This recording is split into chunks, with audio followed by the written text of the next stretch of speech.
All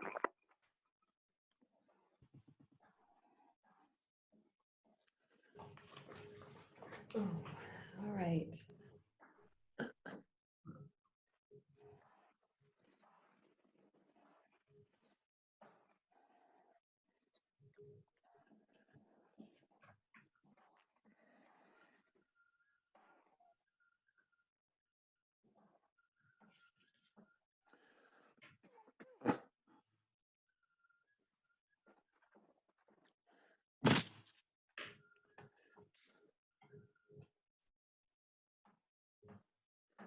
All right, I think we're pretty much 11 a.m. on the dot, so let's kick this off. Welcome, everyone. I want to wish everyone a very pleasant and good morning to you, wherever you may be. I'm Julie Arthur. I'm CASH Chair, and I'm the Executive Director of Facilities Planning and Development for Palm Springs Unified School District. First and foremost, I hope you and your families are safe and well during this pandemic. CASH has been providing you with weekly webinars to ensure that we serve our members with the latest and best information to help school districts and county offices of education as we look forward to the return of our students, parents, and teachers back to our schools. Last week, CASH presented the 6th webinar on anticipating federal COVID-19 assistance, state budget challenges, and the economy. We had wonderful insight from Dave Walrath on the California state budget. Bob Canavan gave an update on the federal COVID-19 assistance. And then we also had Erica Gonzalez and Marcus Peters of Stiefel, followed with national economy and economic data points affecting mutual bonds. So for recording with questions and answers prepared during this webinar, please visit our CASH website, click on the COVID-19 link to see this info and other links on the COVID-19. So today is our 7th in our series of webinars titled A Briefing from Sacramento, where the legislature and governor are taking California in the pandemic. Our experts will discuss what's going on in Sacramento, legislative priorities, and other critical issues, such as what could the California state budget look like. I'm lucky to have Jeff Becker on the webinar this morning, and Jeff is the CASH Vice Chair, and he's with the Fresno County Superintendent Schools Office. Good morning, Jeff. How are things in Fresno this week? Good morning, Julie. First of all, I hope everyone out there is well, and thank you for joining us. We are moving along in Fresno. Beautiful day, first of all. You know, being able to work from home and look outside at my yard has been a blessing of staying sane during all of this. In Fresno, it's interesting right now. We are really starting to dig into planning for reopening when the time is right for that, when conditions will allow that. So, you know, our situation on the ground here is that we're still seeing some modest gains in cases daily. And there may be a lot of reasons for that, but we're watching that very carefully to see what happens as conditions are eased, as the city of Fresno is easing restrictions starting Monday, and of course the state potentially easing restrictions tomorrow. So doing all of that and realizing all that we have to do has been very interesting in light of the budget situation that we know we're looking at. You know, I've seen the budget fiscal update from finance this morning, and that was jaw-dropping to see where that's going to land. So we're kind of optimism with a daunting budget task in front of us is what we're working through right now. We've realized we don't have to have all the answers now. None of us do, but we're going to work together and we're going to lead to make sure that we have answers as best we can at the right times. So how about you, Julie? What's going on down there in Palm Springs? Well, Palm Springs, we're hot. We've had some record days, which doesn't help with a lot of things, but Riverside County is, we're still having a lot of cases show up, and we've had such controversy with our area, and you know, we've got people wanting to open, people wanting to stay closed. It's just a confusing time for everyone, and we are in our minds here at our district, we're going to start getting our steps together to reopen, because we're reopening in August. That's the beginning of our school year, that first week of August. And so we've got, you know, basically 90 days to be ready for whatever that's going to look like. And I think Alan Rising from Long Beach says this often, and he says, there's no challenge we cannot step up and accomplish. So I'm with Alan on that.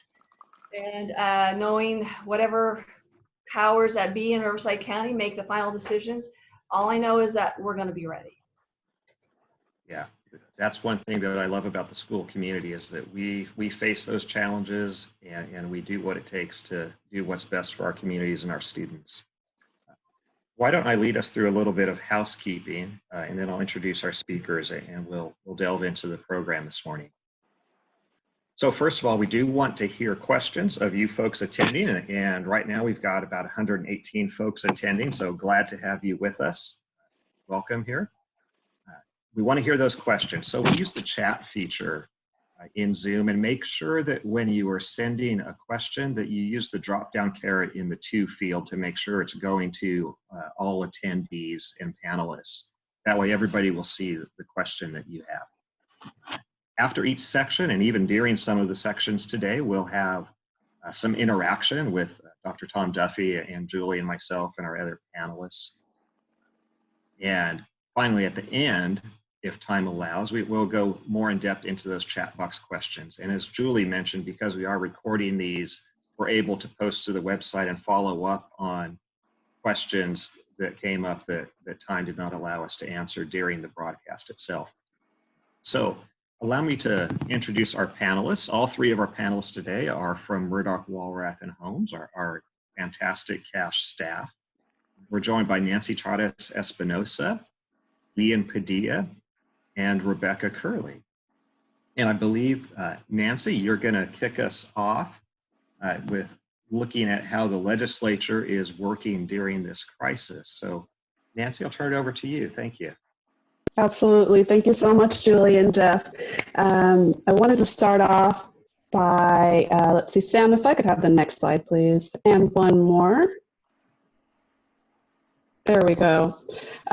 First, I wanted to talk a little bit about logistics. I think people are wondering what kind of work is being done in the legislature and our state agencies. Early on, there were some adjustment issues. But in short, I think it's really important for folks to remember that most of these agencies are based in Sacramento County. So I'm getting a little bit of feedback. If someone needs to be muted, please double check that. So it's important to know that most of these folks are working exactly the same way that we are, right? They're working from home. Some of the critical state agencies like the Department of Finance, the legislative leadership, they do have a skeleton crew of sorts, but the vast majority of the folks that we've interacted with, you know, with pre and post COVID-19 are working from home just like most of us. Let's see, I'm hearing that my audio is a little weird. Let me see if I can switch to a different input. Let's see. How's this audio, folks? Is this any better? Let's see. Okay. All right, well, I will continue unless you tell me you want me to switch back to headphones. So the Sacramento County Public Health Officer had a public health stay-at-home order until May 5th, and they recently extended that till May 22nd. So most of the agencies, including the legislature in Sacramento, are abiding by that. And we heard early on in some other webinars from OPSC and DSA about how they transitioned to work at home. And I know that there were some technology issues in terms of their being able to reach their online platforms and things of that nature. I believe all of that has been resolved at this point. But the Department of Education, the Energy Commission, all of those folks have transitioned to work at home. The legislature recessed in March, and they are set, well, the Assembly has already reconvened early this week, May 4th. The Senate is set to reconvene next Monday, May 11th. The Assembly, again, was a little bit quicker out the gate, so they have already published their protocols for staffing, meaning how many staff members the legislators can actually have in the building, which is a grand total of 1, and that is a maximum of 1. So again, they remain on their stay-at-home orders. If the legislator would like 1 person to be in the building for them, that is an option, but staff can't enter committee hearing rooms. They actually have to stand outside because committee hearing rooms also have a reduced capacity in order to maintain physical distancing. Building access is still restricted. The building is not open to the public per se. Folks who would like to testify on a bill that is going to be heard have a couple of options. If you are one of the 2 lead support or lead opposition, you work that out in advance. You get on a list, you get into the building after they take your temperature, and you are escorted where you need to go. There are also a few public participation rooms for everybody else. So there's one public participation room where you sit in front of a screen and a microphone and remotely testify, and the folks in the hearing room elsewhere in the building will hear you, as will everybody in the public. The assembly, again, was a little bit more transparent, and we really appreciate it. They issued a memo to the public about public participation, and every single hearing that is noticed in the file has its public participation procedures listed right along with it.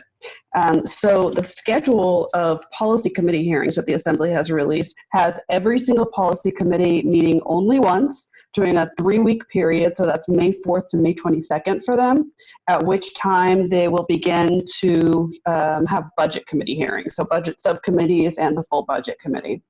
The Senate, as I said, reconvenes on Monday. They haven't released the detailed protocols that the Assembly has released, but we expect it to be similar based on the number of hearings that we see per day. So what the Assembly did is that they're meeting in their 2 biggest hearing rooms and the Assembly chamber itself. So they're using the chamber as a committee hearing room. And so they are doing that. We expect the Senate to do the same. And the Senate is going to actually do concurrent policy and budget committee hearings from May 11th to May 12th. Let's see. Remote voting is an issue that has come up quite a bit. When it recessed, the Senate passed a resolution essentially giving itself permission to vote remotely. But since then, there are growing concerns about the possibility of laws passed via remote voting to be challenged in court to be invalidated. So it seems less and less likely that they will actually avail themselves of that option. The one thing that is really important to note, just to set the stage here, is that before the legislature recessed in March, they essentially wrote a blank check to the governor and the administration. They said you can spend, I think it was $500 million to up to $1 billion on COVID-19 emergency response. And unfortunately, they were surprised by the swiftness with which the governor actually did that. There's some controversy now about the one contract for masks. It's called the BYD contract. And there's a lot of interest in the legislature about oversight of that. The contract itself has not been released, and that's a subject of some concern among folks in the legislature. So that's an ongoing topic. But really, that's symptomatic of the change of the decision-making process, maybe the balance of power a little bit. The reason for that is, again, because the nature of the executive, right, is to respond in the moment, and the role of the legislature is to appropriate the resources and to conduct oversight. So really, they're all doing exactly what they need to do, and just having some discomfort with the increased role of the governor here. Let's see, and I think that's all I have. Can we have the next slide?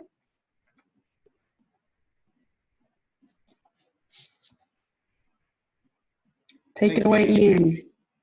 Thank you, Nancy. That was an excellent kind of an encapsulation of what has happened basically to the state-making, the decision-making apparatus. It's been significant. And so we're going to dive a little bit more deeply into that. I'd like to invite Rebecca Curley up. She's going to be talking about this, and I'd like to start out by asking her a question. We know that the governor has been highly engaged in the state's COVID-19 response. What are some of the guidelines, some of the policies, some of the things that are aimed at school facilities that maybe you can talk about, and maybe we can start there. And I know that we're going to go through this process and talk about in the legislature, other places where these significant discussions are taking place. So Rebecca? Thanks, Ian, and good morning, everyone. Welcome. We know that the governor certainly has a lot to say. He's very prolific on the topic of COVID-19. Sam, if you wouldn't mind advancing the slide. This first slide is just an overview of some of the points in time that we're now going to discuss over the course of the webinar. But Sam, if you could advance it to the next slide. Thank you. One of the things that the governor did initially was to work with the legislature, as Nancy mentioned, on some immediate relief funding for the state of California. And it was an initial $500 million, but that blank check was authorized by the legislature up to $1 billion. That was a bill called SB 89. There was a second bill, SB 117, that was a companion to this. These bills were passed March 16th, and the governor signed them on March 17th.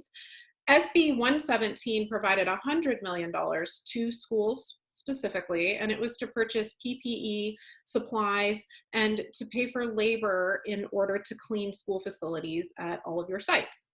These dollars have begun to be allocated to schools. About a month ago, the dollars started to flow. One of the things that the legislature has actually popped up and expressed concern about is that there's no reporting requirement in this bill. It was very quickly done. So they're trying to gauge and understand how schools have been spending that money.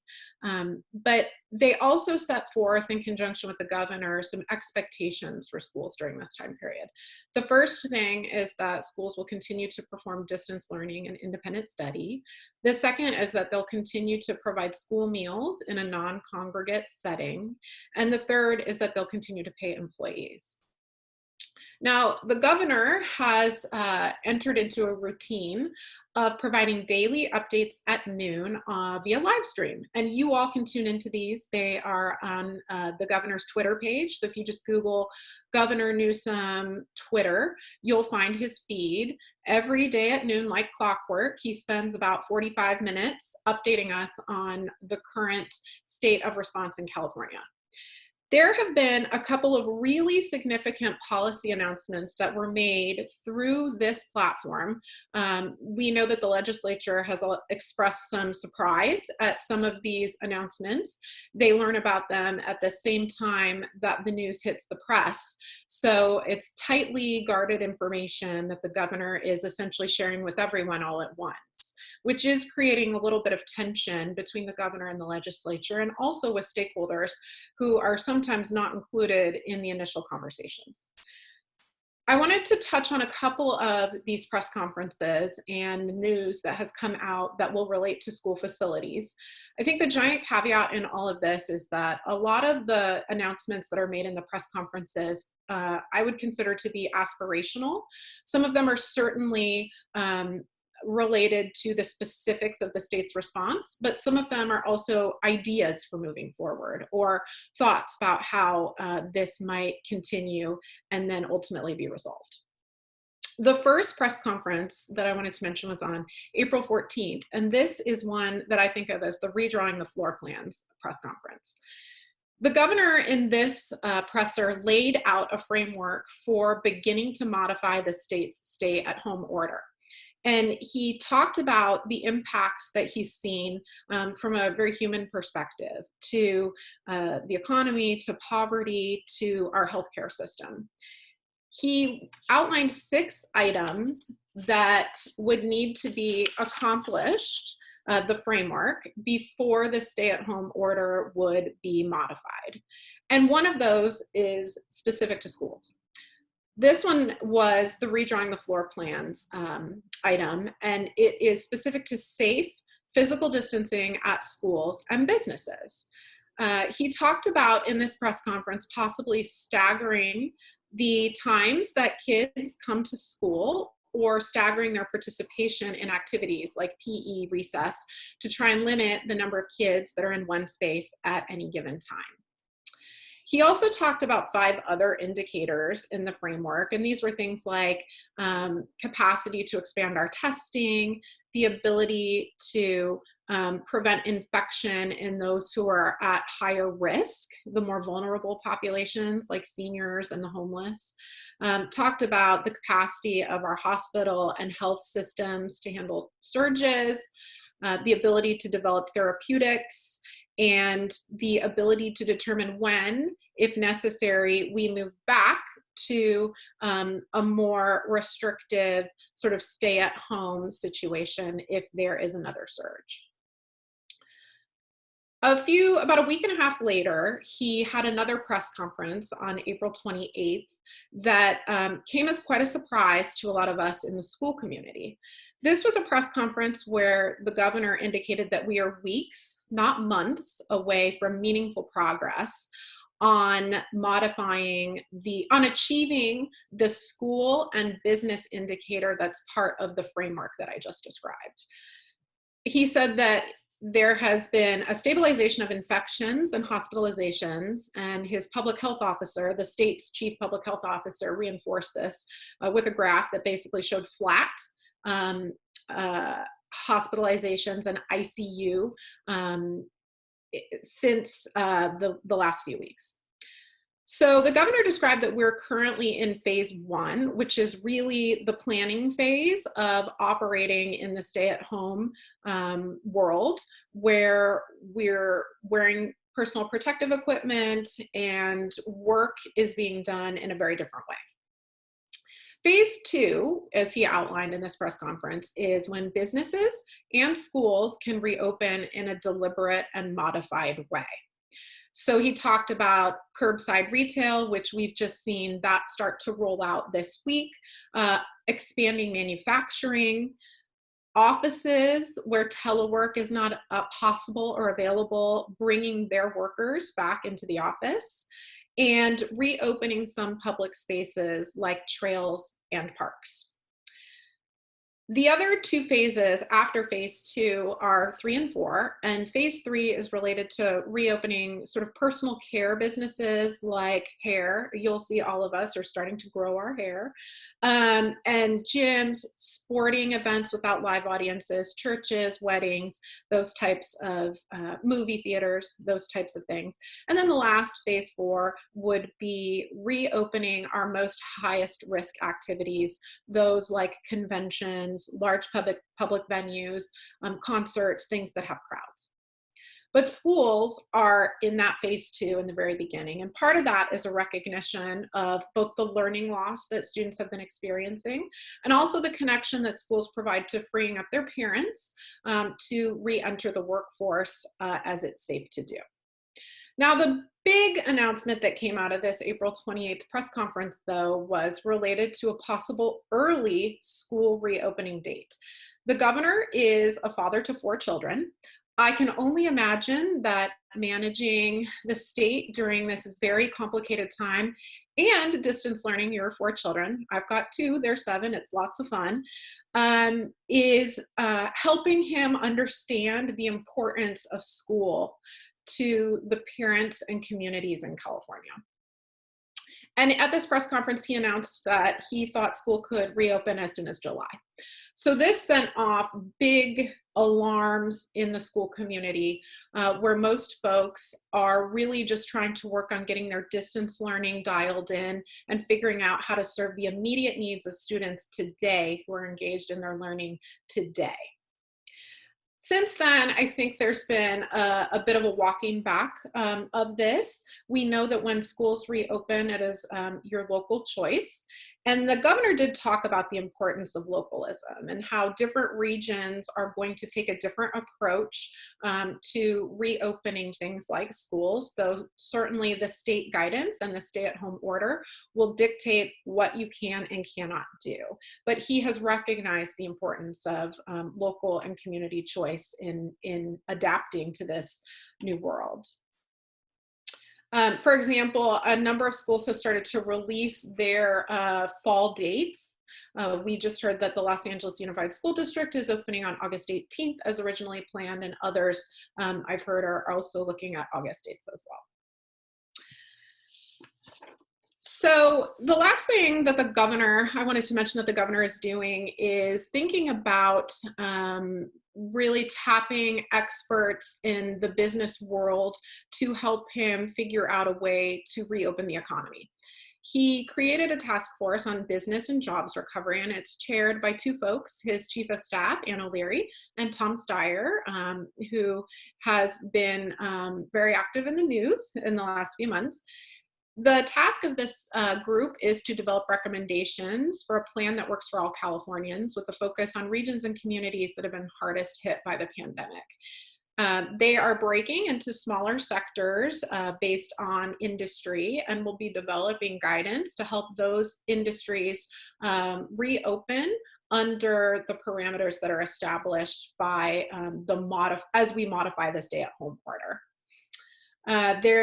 They are going to meet twice. These little groups are going to meet multiple times a month throughout the year to develop options for both short, medium, and long-term solutions. And we do have some folks that are in the construction industry and labor folks who we do know who are part of this group, and we'll be communicating with them about the needs of schools. Unfortunately, there isn't any school representation on this group, so we'll all need to be engaged in that process to communicate the needs of schools to them. So with that, I did want to kind of close on where the governor is. I'm sure once this, in about 30 minutes, I'm not encouraging you to leave this webinar early, but he'll be giving his next update, and we'll continue to monitor those and communicate with you as there is information that's relevant to the school facilities community. Ian? Thank you, Rebecca. Well, so I think it's fair to say that the governor's been busy.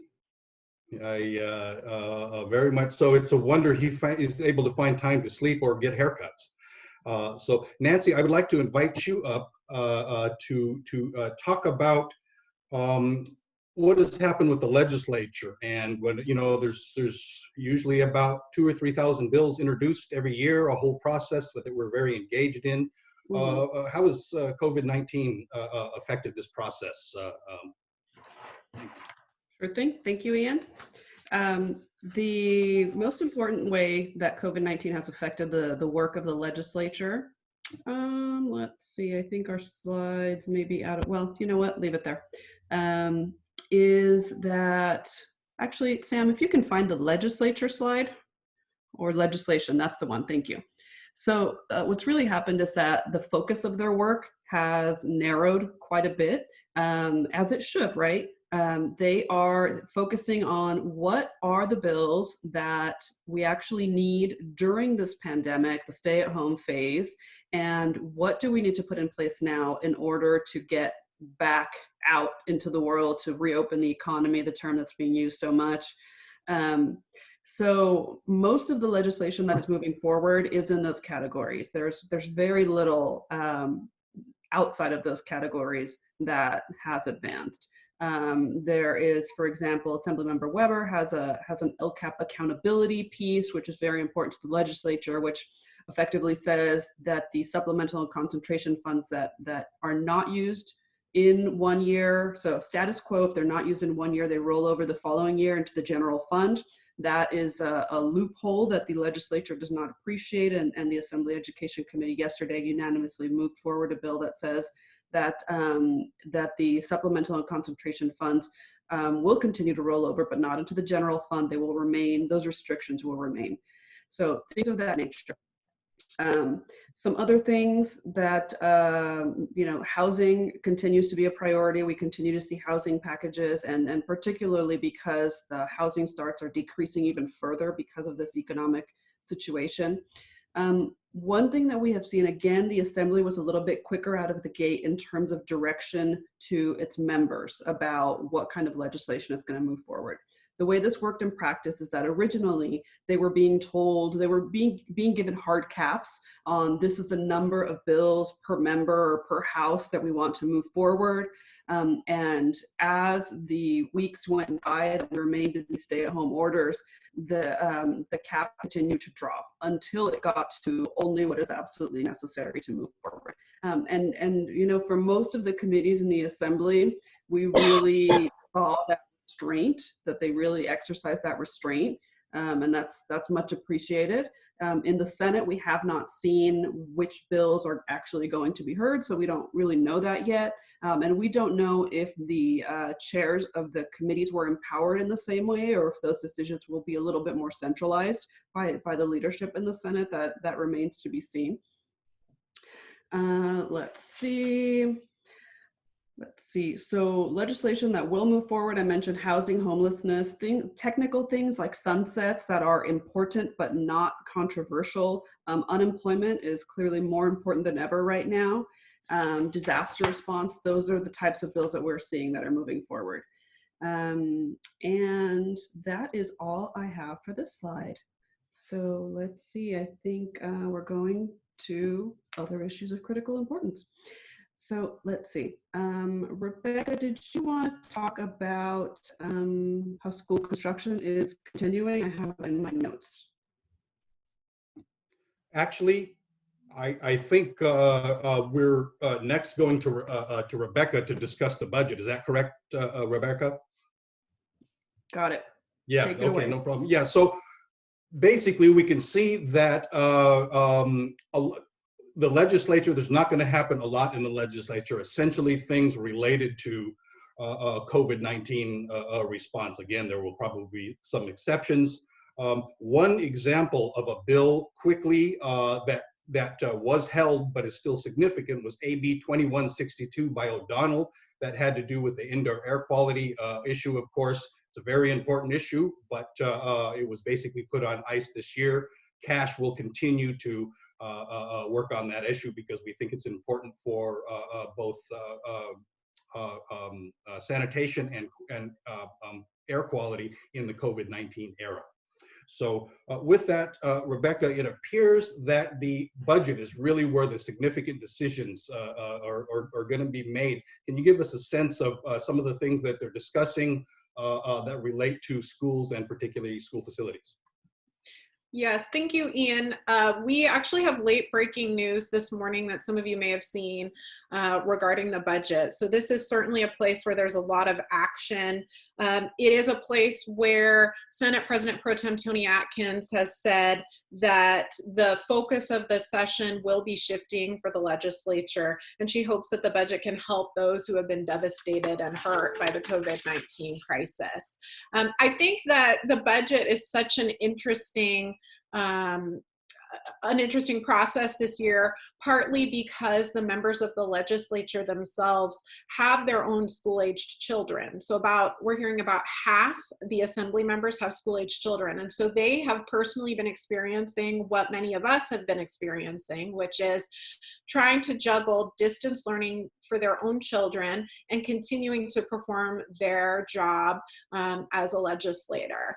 And because of this, they're bringing a lot of concerns forward into the budget conversations about what schools have been doing and about what schools need in order to be able to reopen in a way that more approximates normal and isn't as intensely focused on distance learning. So we do know that in this process, there's tremendous uncertainty.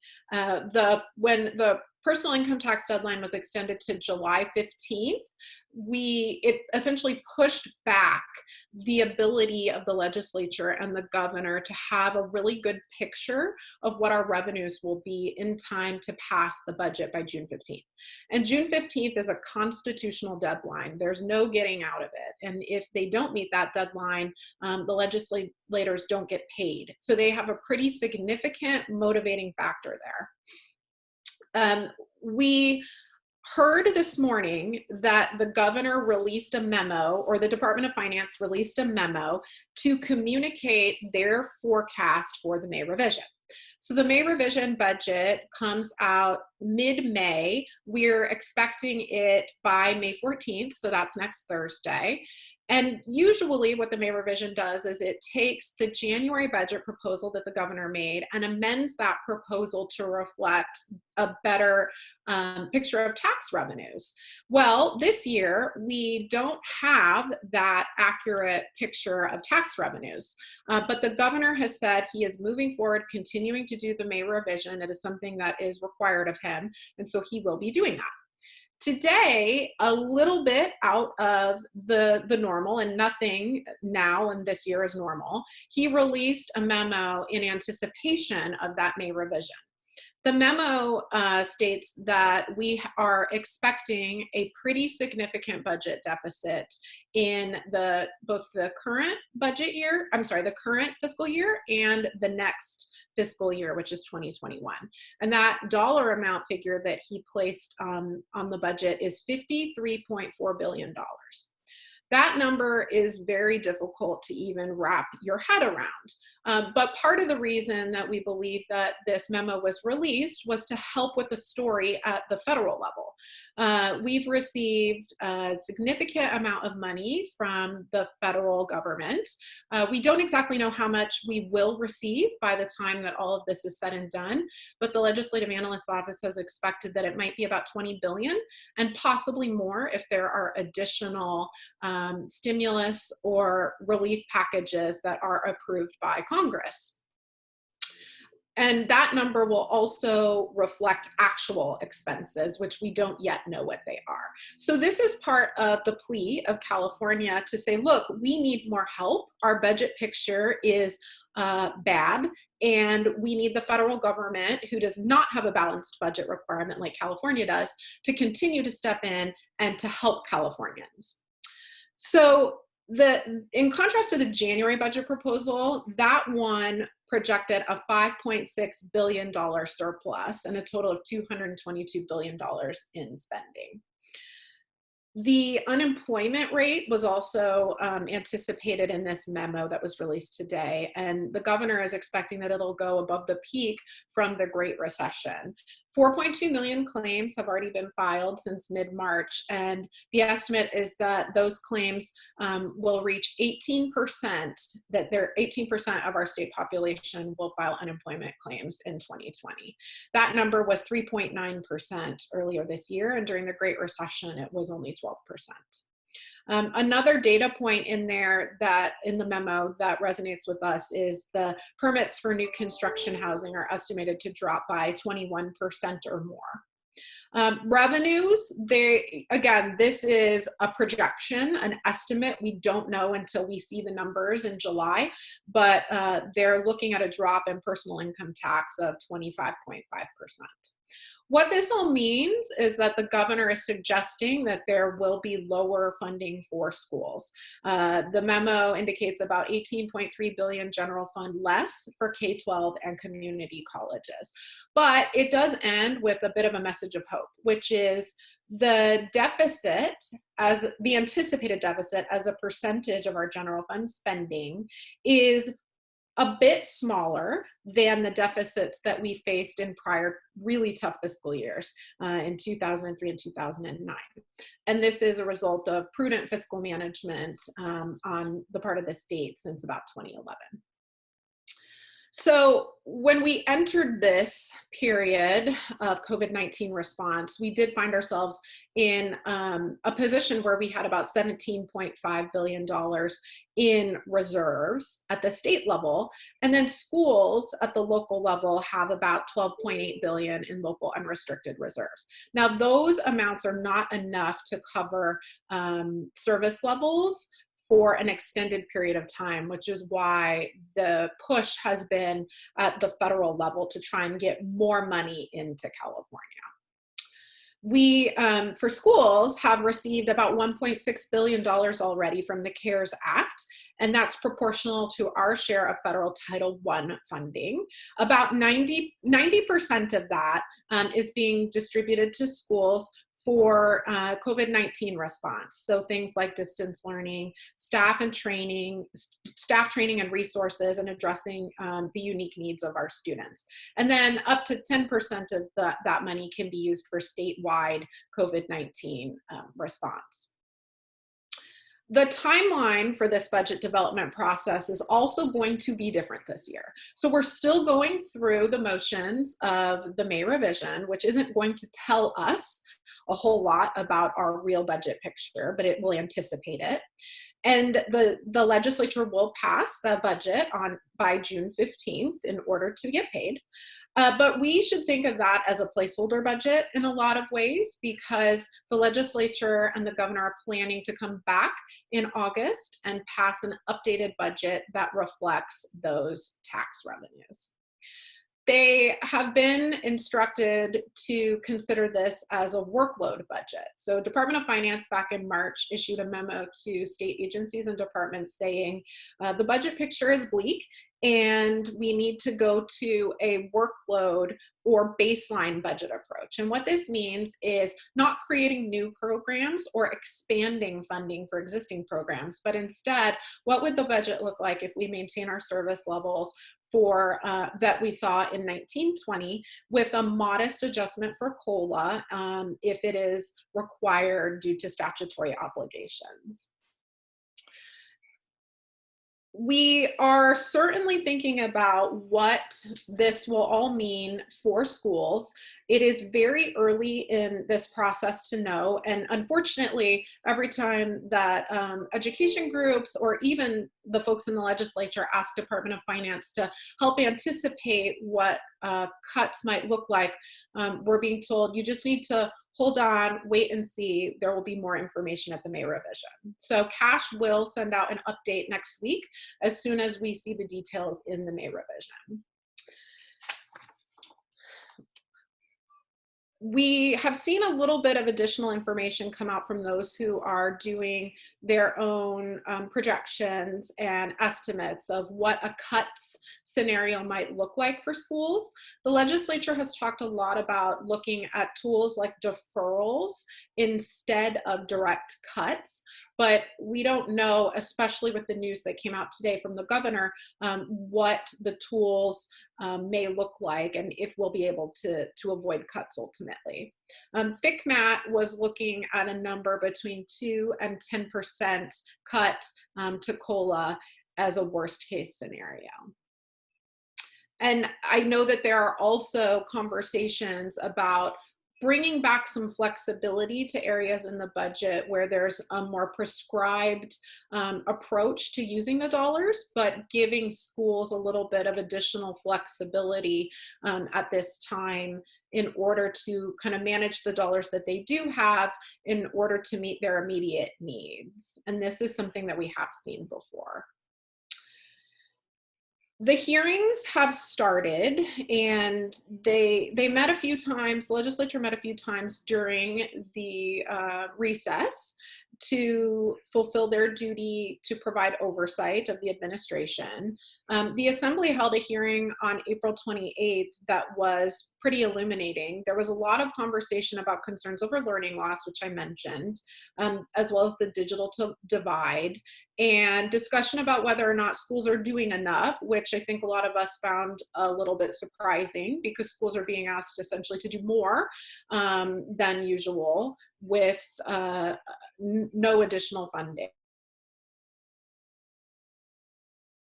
Members in the legislature about how schools are affected and what you all are doing in response to COVID-19 and thinking about your challenges of reopening in the fall. One thing that came out of that hearing was the identification of a possible block grant for learning loss to also be used on things like summer school or additional activities to help support kids that may need additional support during this time. Now, we don't know where something like a new block grant would be in the eyes of the administration, as they just came out with the memo anticipating the deficit. So we're kind of in that wait and see period, and there will be more information on the budget in the next few days. Ian? Thank you, Rebecca.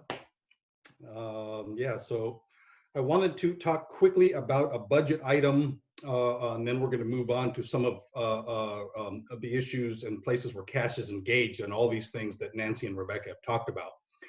That's on the routine restricted maintenance account, the 3% contribution. As you know, there's Cash has and the Cash Maintenance Network have a long history of advocating in favor of retaining and increasing this funding. We know that during budget flexibility, 2008, 2009, it was cut significantly, flexed, and then with the LCAP, it was subsumed into that. So it's had a rocky road. With the approval of Proposition 51, that requirement to contribute 3% was phased back in. And so it's currently in effect. However, because of the significant budget cuts that my colleagues have discussed, there are some who are proposing to cut that to make it flexible and used for other purposes. And while we understand that in this difficult fiscal time, our commitment is always to ensure that there's enough funding to maintain schools. We think that's more vital than ever, as a matter of fact, in the COVID-19 era. So just wanted to let you know, and Nancy will be talking a little bit more about that, that is part of our budget advocacy, is to continue to advocate for that funding for school maintenance departments. Nancy? Did you want to come up and talk about some of the things that Cash isn't doing, where we've engaged in this process that you both, I think, very aptly described? Good thing. So Cash's legislative priorities have narrowed along with, the context that I described earlier in the legislature. And we have really settled on a couple. The first of which is to expedite the apportionment of Prop 51 bonds. And this will be a familiar idea to those of you who remember that in the last recession, we also asked for this, and it was done. And the reason for that is because there's a direct relationship between spending on construction, even school construction, and economic indicators. So the ask is that we create really an economic stimulus by expediting Prop 51 sales. And, we have looked at different timelines for doing that, but roughly we think that an increase of 1.5 million, which is the current, to 2 million or a little bit above is completely within current capacity. And that's what we are asking. The other thing we're asking for is one-time funds for all of the new emergency work that we're having to do, all of the increase in sanitation. One of the commenters mentioned that they spend, half of their SB 117 money on Clorox spray or Clorox wipes. So we're seeing an increase in sanitation, need for products, custodial staff needing to return more frequently as, teachers come in and out of their classrooms. And in order to return, we are already looking at that, right? The governor mentioned some kind of physical distancing. We need to look at, on the facility side, how to reduce contact with high-touch surfaces. So those are your exterior doors, your soap dispensers. Can you automate some of those heavy doors, things of that nature? One consideration one of my colleagues mentioned, which I thought was really intriguing, is if we have educators ensuring that students are washing their hands, right, that actually would take up class time when you come in from outside. And if we don't want that to take up, 20 minutes of instructional time, then you need additional hand washing stations. So there are lots of details to think about. So we are asking for additional funding, one-time funding from the general fund to do that. And let's see, Ian talked about our RMA. There are some proposals that we've had to respond to from other folks in the education world. For example, the flexing of RRMA, the flexing of surplus property rules is something else that has been suggested, specifically that property sales be, the proceeds from property sales be directed to general fund, and Cash generally has concerns about that. We really think that capital assets need to stay on the capital side of the budget. There's also a big possibility that the full day kinder money, which has already been frozen in the state school facilities program, will be swept up and redirected to some other non-facilities use. And obviously we hope that that will not happen. We hope it remains in facilities, perhaps redirected to some of these one-time expenditures that we've identified. And a complementary issue under the School Energy Coalition, we have sent a letter to Nancy Pelosi and others in the federal government, joining many of our partners and asking for $10 billion for school facility resiliency. This is important because if you thought Rebecca was a downer now with the budget, it's going to get worse just about now. So, tune me out if you don't want to hear it. But in the fall, we really need to be prepared for a second wave of this virus. We need to be prepared for wildfire and smoke emergencies. So the resiliency really becomes a very important issue. There's a lot going on at the same time. And let's see, that is all I had at this time. And what is our next slide?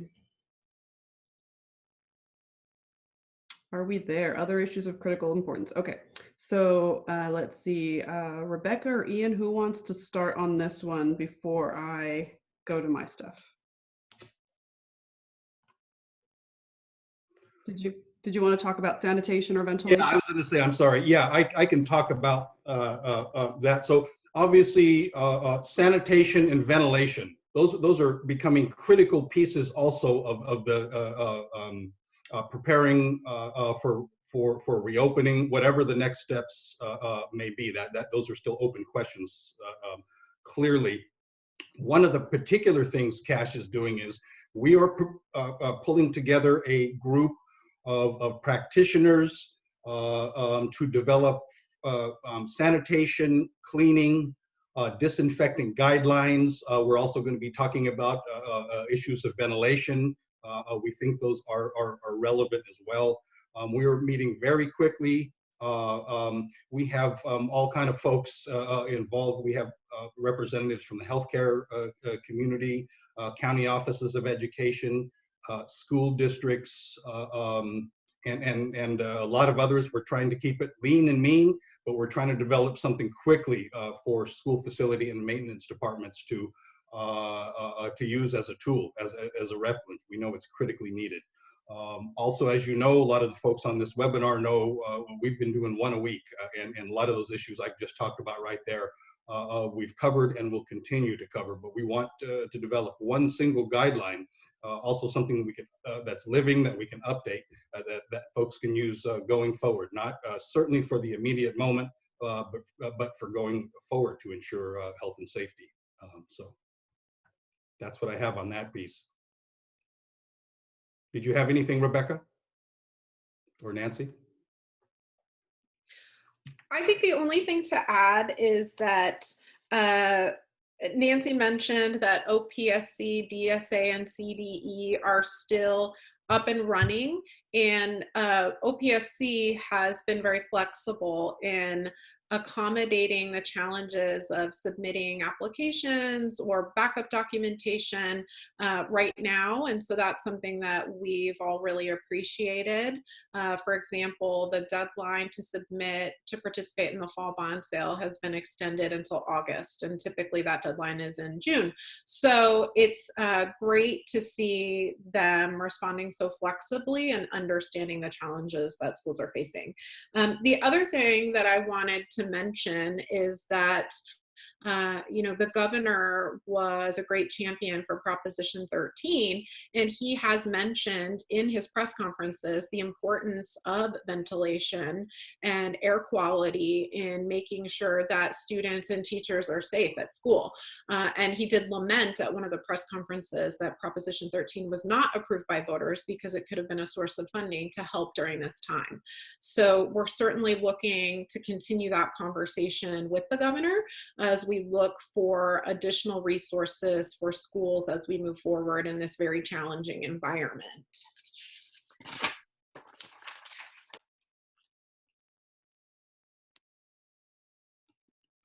I think that's what I've got. Awesome, thank you. I am back. So we wanted to do a little bit of a roundup for other issues that are weighing in the minds of decision makers at the state and local level. Rebecca mentioned the proportion of legislators. We think it's somewhere between a third to a half who are actually parents themselves. So the personal is political, right? Just like folks are eager for schools to reopen for economic reasons, the legislators are feeling that, like many of us, trying to be full-time employees and then full-time caregivers at the same time. So will that weigh in on decision makers? It remains to be seen. There's obviously quite a bit of economic pressure. Another important factor is the evolving information about the virus itself. I mean, just this week we heard that the strain that is predominant in the United States is different and more virulent and more aggressive than the strain that actually affected China.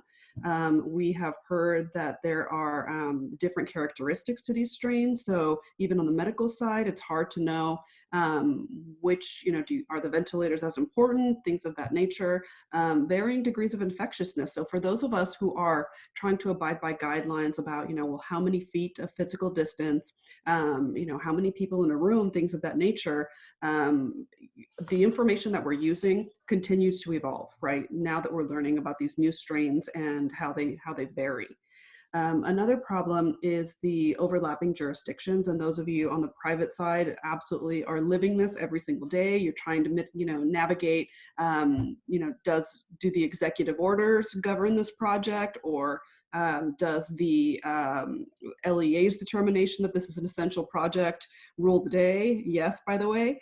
And another thing that's complex is that county health departments are making the determinations and issuing things like stay-at-home orders, but cities and counties at the same time are determining a work site access, are promulgating rules about whether you need to wear a mask when you go outside. So those things are a bit of a patchwork of regulation, and that's not news to many of you, I know, but it's one of the big complexities that we hope will at least be smoothed out or streamlined or improved somehow going forward. So we have these overlapping jurisdictions, and we take away from that a sense of who's driving this bus, right? If you watch the governor's press conferences every day, you certainly walk away with the impression that that decision-making is centralized. But those of us who know how decision-making actually happens know that it's a lot more complicated than that. So when the governor says things like, we think schools should open early or open in July and August, those of us who are involved know that that's actually a local decision. To date, I don't think anyone has actually taken the governor up on advancing the start of their regular school year. My own district has multi-track year round, so we are already opening in mid-July. The idea of advancing that really is not feasible. What else? I wanted to point you to our Cash COVID-19 resources webpage, which is not up to date as of the governor's executive orders of yesterday. So, give me a day before we update that, but we're trying to make that your centralized resource to kind of pare down all of the guidance that's being issued from various agencies and really focus on what is relevant to the school facilities world. And I think that is all I have. Guys, do you have anything to add?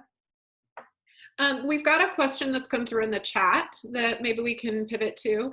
And the question is, how is the DIR going to handle COVID-19 and the lack of skilled and trained workforce?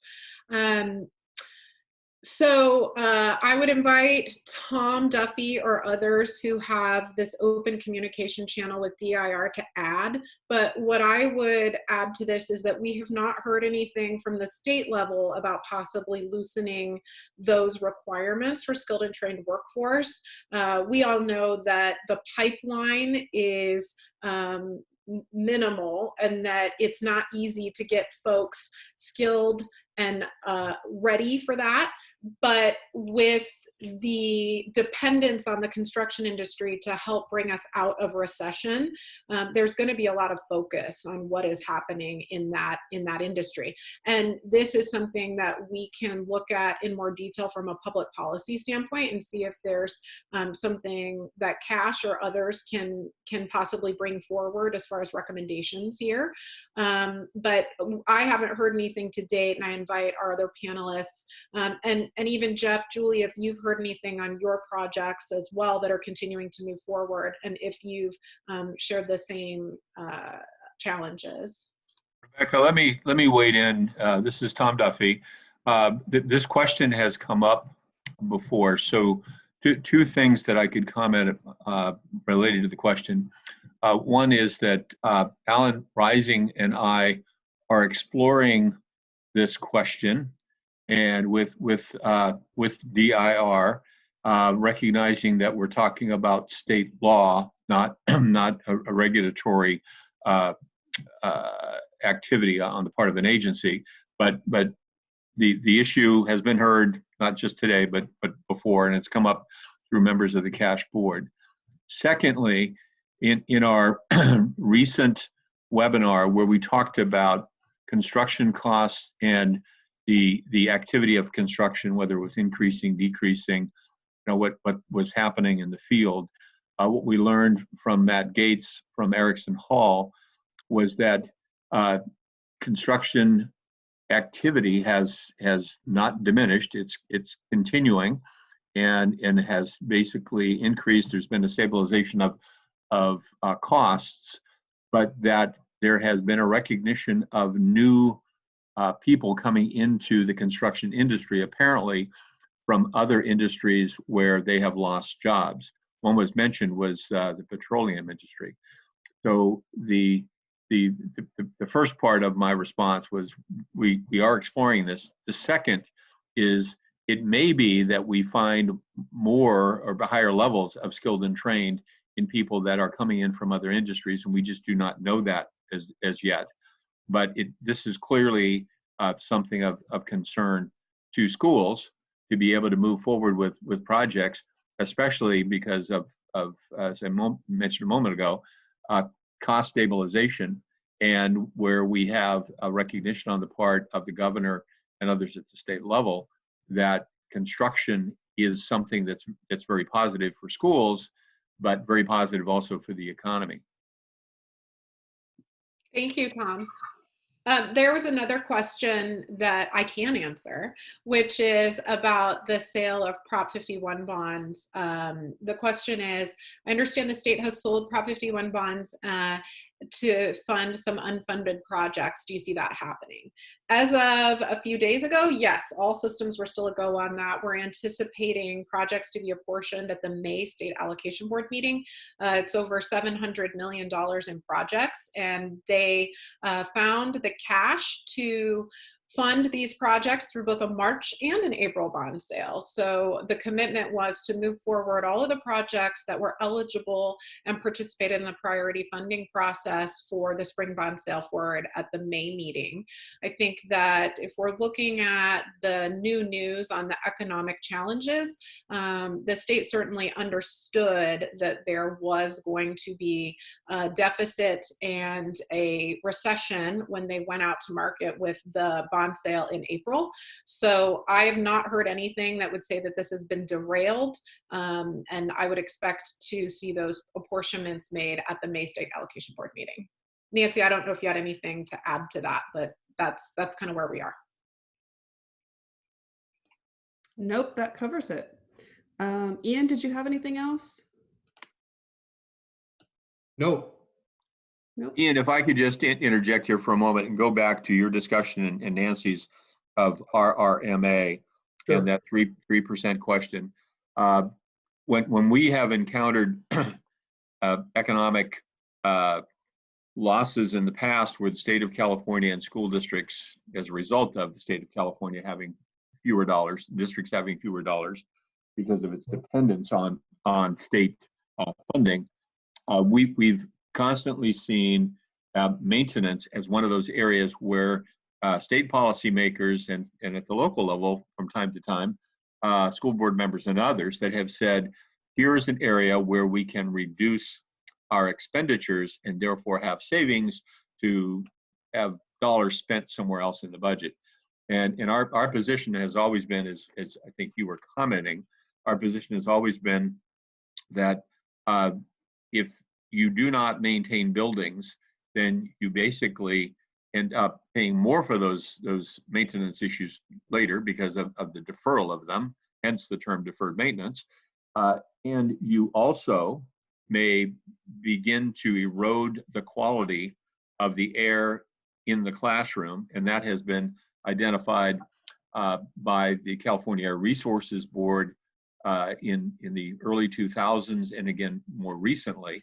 And so my point, just to try to bring it together, is that eliminating or reducing maintenance on buildings, especially at a time when we are struggling with COVID-19, is not the thing to do. That maintenance of buildings goes hand in hand with the health of children in a classroom and teachers and others in a classroom and in schools in general. So I'll stop there, but I really wanted to underscore that this is not something new. We've encountered this each time there has been an economic downturn. And Tom, this is Rebecca. Maybe to add to that, when we're looking at our projects, our Proposition 51 bond-funded projects, it's always tempting to say, oh, we're going to cut out essentially capital outlay expenditures at the state level because that's a place where we can cut, right?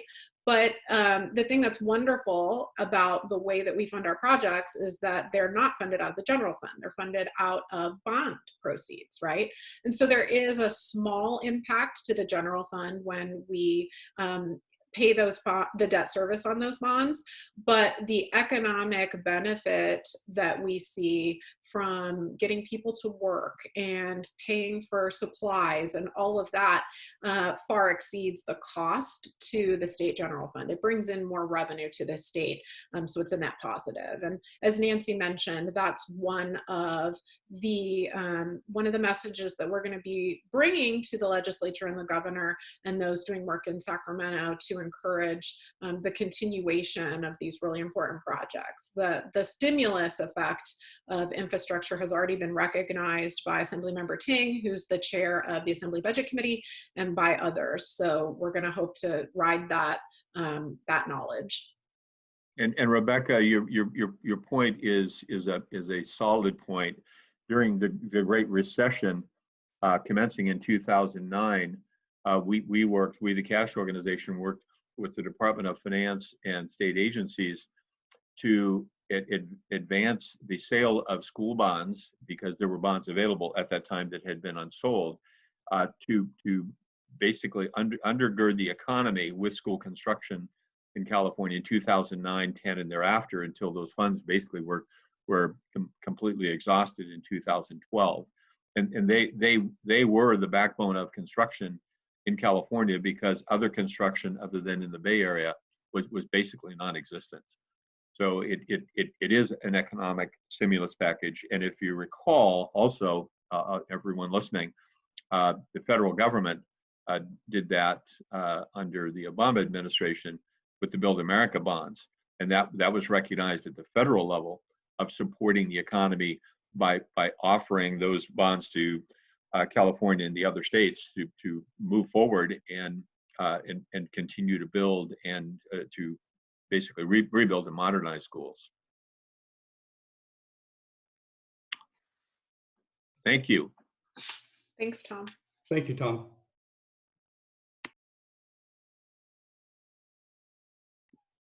Okay, so we are looking ahead to next week's webinar, where some of the questions that have come up today, we're going to continue to explore them.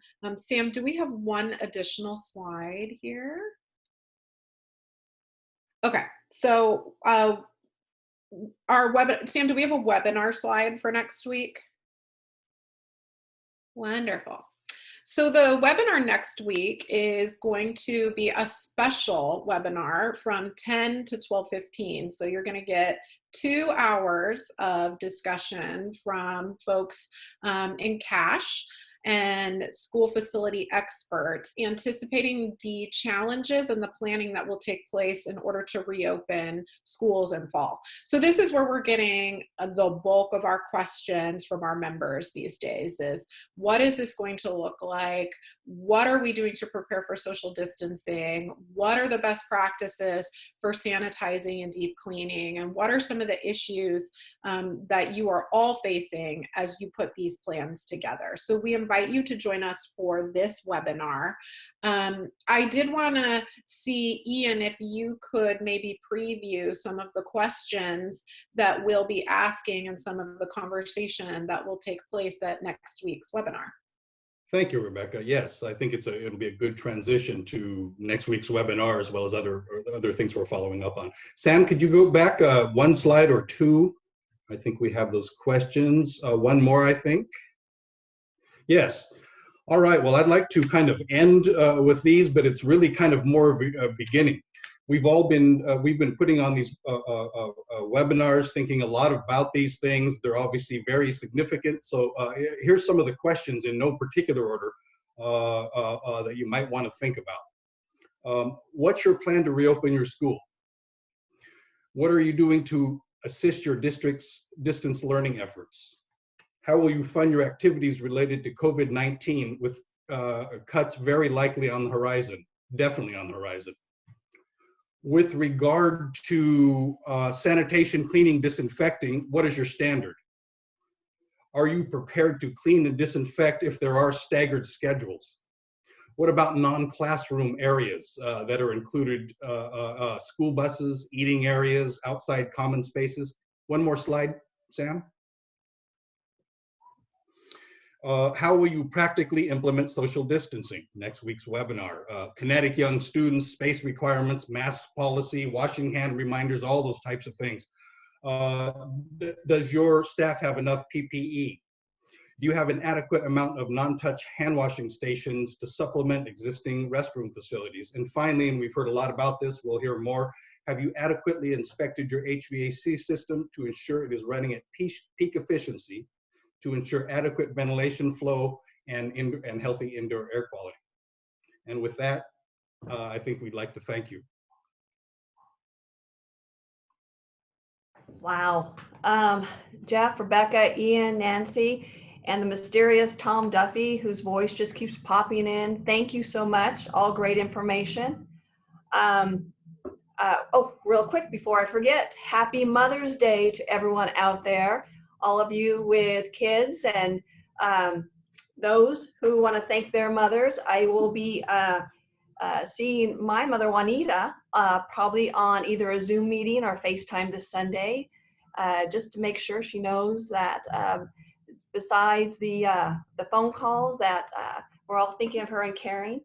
Over the number of weeks, we've witnessed the absolute power and importance of public education industry in keeping our communities going. CASH will continue to keep you informed through emails and webinars as we learn. And this webinar is going to be posted to our CASH website, so don't forget to check there. So from all of our presenters on the webinar today, we extend our best wishes for a continued good health to you and your family. Again, gratitude and thanks to all our essential workers and frontline heroes out there. And please, please, please follow the recommended county healthcare directives for your area. In signing off, remember, most of all, CASH organization is here to help and be a resource to all of you as we continue to figure things out and maintain our sanity during this pandemic. So I want to thank you, and we'll see you next week. Stay CASH strong.